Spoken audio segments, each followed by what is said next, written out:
Sibuyas po. Ako po kasi pag nagluluto, maraming bawang, maraming sibuyas. Hindi ko po tinitipid yan sa ricado.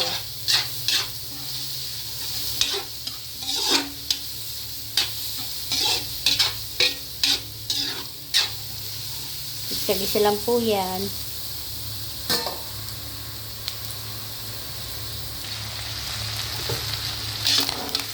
Yan na po ang ating pata.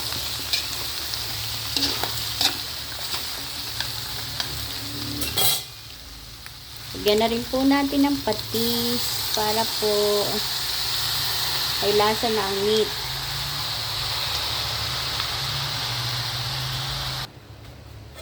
Yan po mga kawangis. Nilagyan ko na po ito ng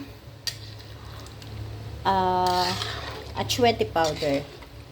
Wala po kasi ako nung atsuete na seeds. Napalambot ko na rin po yung pork niyan. Pag nagpapalambot po ako, tapon po ang unang kulo. Yan po. At saka nyo po siya hugasan at lutuin. Hintayin lang po natin siyang mag-boil. Balikan ko po kayo mamaya. Thank you for watching.